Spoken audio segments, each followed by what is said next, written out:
तुम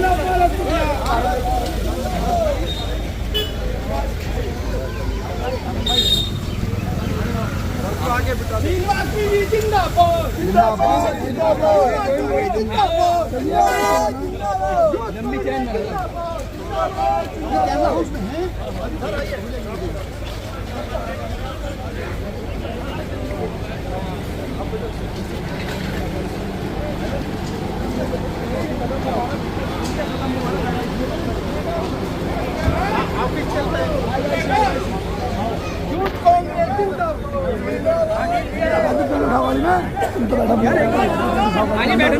बैठो ना, बैठो बैठो कहाँ जा रहे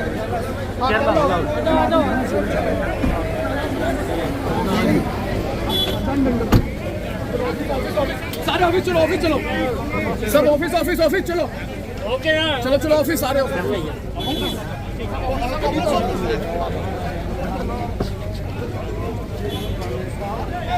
कांग्रेस का वो है अध्यक्ष का।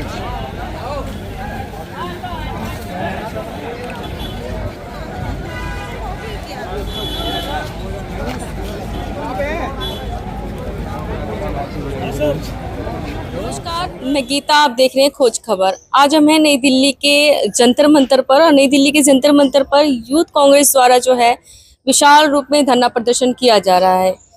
मैं बता दूं, ये धरना प्रदर्शन जो है पेपर लीक जिस तरीके से हुआ है नीट का, उसके खिलाफ ये जो है धरना प्रदर्शन किया जा रहा है। कुछ कार्यकर्ता जो है यूथ कांग्रेस के हमारे साथ जुड़ चुके हैं। पहले इनका हम परिचय जान लेते हैं।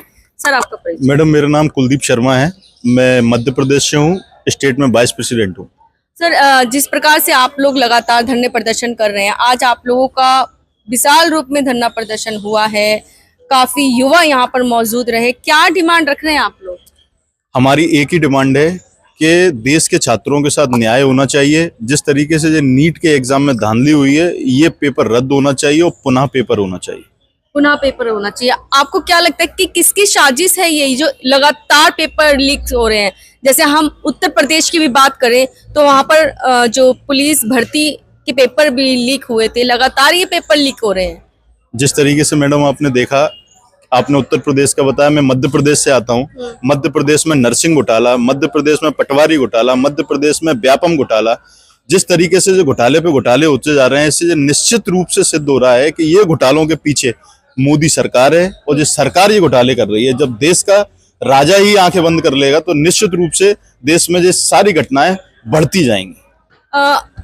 लगातार कटाक्ष किया जाता है कि कांग्रेस जो है, अभी आपने देखा है राहुल गांधी जी का जो बयान है वो ज्यादा ही चर्चित हो रहा है, हिंदुत्व को लेकर के उन्होंने दिया है। क्या लगता है, क्या है? मैं देश के हर जागरूक युवा से, हर जागरूक नागरिक से, हर जागरूक छात्र से मैं ये निवेदन करना चाहूंगा कि हर एक छात्र, युवा, हर एक व्यक्ति को वो जो स्टेटमेंट जो राहुल गांधी जी बोले थे वहां पर संसद में, उसको सुनना चाहिए पूरा। जिस तरीके से अभी हमारे शंकराचार्य जी ने एक वक्तव्य दिया है, उसने स्पष्ट बोला है कि जिन लोगों ने जो झूठा रूमर किसी भी व्यक्ति के लिए झूठ जो उड़ाया है, उन सभी पर एफआईआर होनी चाहिए। तो मैं चाहता हूं कि वो एफआईआर मोदी जी पर होनी चाहिए, क्योंकि जो झूठ की शुरुआत मोदी जी से हुई थी। आप देखिए कि उनने स्पष्ट रूप से बोला था कि हिंदू कभी हिंसा नहीं करता, और उस बयान को किस तरीके से झूठ परोसा पूरे देश के सामने जा रहा है, ये बहुत ही निंदनीय है। और इससे न सिर्फ हमारे देश की बल्कि पूरी संसद की और पूरे देश की शाख गिर रही है कि किस तरीके से इस देश में सच को झूठ बना दिया जाता है। कहा जाता है कि कुछ लोग द्वारा कहा जाता है कि कांग्रेस जो है वो हिंदू विरोधी है, क्या लगता है, ऐसा है?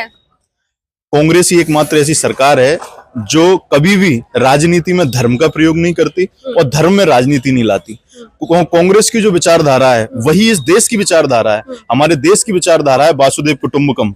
हम हर जाति, हर धर्म का सम्मान करना जानते हैं। हमारी कांग्रेस सिखाती है कि हर जाति और हर धर्म का हमें सम्मान करना चाहिए, और कभी भी हम किसी से मित्रता करते हैं तो उससे पहले उसका धर्म नहीं पूछते कि आप किस धर्म के हो। जब हम मित्रता करें, हमारी मित्रता पाक होती है, हमारी मित्रता साफ होती है। इस तरीके से हम कांग्रेस पार्टी के सिपाही हैं, और सारे कांग्रेस पार्टी सदैव, आज जो धरना जो था वो पूरे इंडिया गठबंधन का धरना था, और हर किसी की विचारधारा है जो राहुल गांधी जी की विचारधारा है कि देश में जिस तरीके से उन्होंने पूरे देश में घूमकर कन्याकुमारी से लेकर कश्मीर तक प्रेम किस तरीके से प्रेम, किस तरीके से प्यार, किस तरीके से देश में फैलाना है, नफरत को कैसे दूर हटाना है, ये सीख हमारे राहुल गांधी जी देते हैं। यही सीख राहुल गांधी जी की कांग्रेस देती है और यही कांग्रेस पूरे देश के हर युवा से, हर नागरिक से ये कहना चाहती है कि ये देश प्रेम से चलेगा, संविधान से चलेगा, लोकतंत्र से चलेगा। ये देश नफरत से नहीं चलेगा, ये देश झूठ से नहीं चलेगा। मोदी सरकार को अपनी आंखें खोलनी चाहिए और इस झूठ से और प्रपंच से दूर जाना चाहिए। जिस तरीके से वो इस बार 400 सीटों का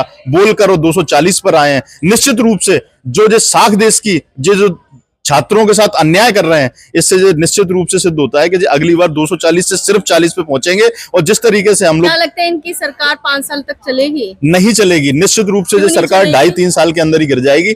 जिस तरीके से देश में विश्वास खोती चली जा रही है जो सरकार, जिस तरीके से फाउंडेशन अगर घर का कमजोर होता है तो वो पूरा घर कभी टिक नहीं सकता। जो फाउंडेशन ही जो देश के युवा है, जो देश को खड़ा करेगा, जो देश को विकसित करेगा, उस फाउंडेशन को ही कमजोर करने का काम कर रहे हैं। इसीलिए जो सरकार बीच में ही गिरेगी। लगातार आप लोग पेपर लीक का दोषी जो है वो सरकार को बना रहे हैं, लेकिन सरकार का क्या दोष है? ये तो अधिकारियों के अंडर में होता है। अधिकारी किसके अंडर में होते हैं मैडम? अधिकारी सरकार के अंडर में होते हैं।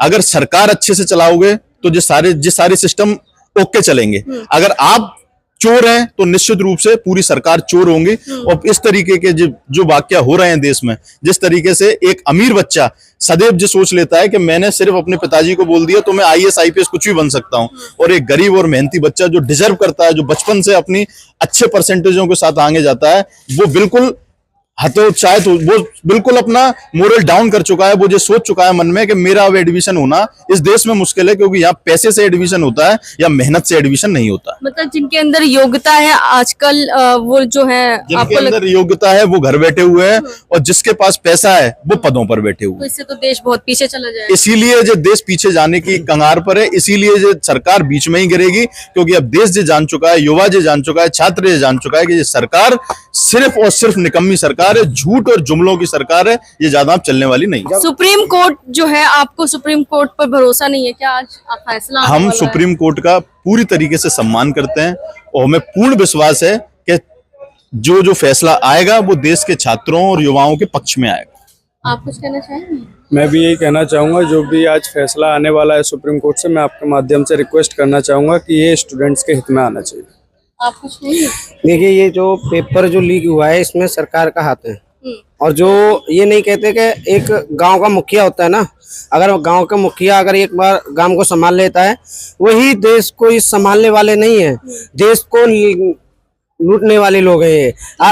अगर मोदी जी कहते हैं ना युवाओं ने मेरा दिल जीता है, आज वही मोदी जी युवाओं का दिल जीतने वाले को ही वो इनको खचेड़ने का काम कर रहे हैं। आपका नाम? संजीव। आपका नाम क्या? मनोज सिंह गुर्जर।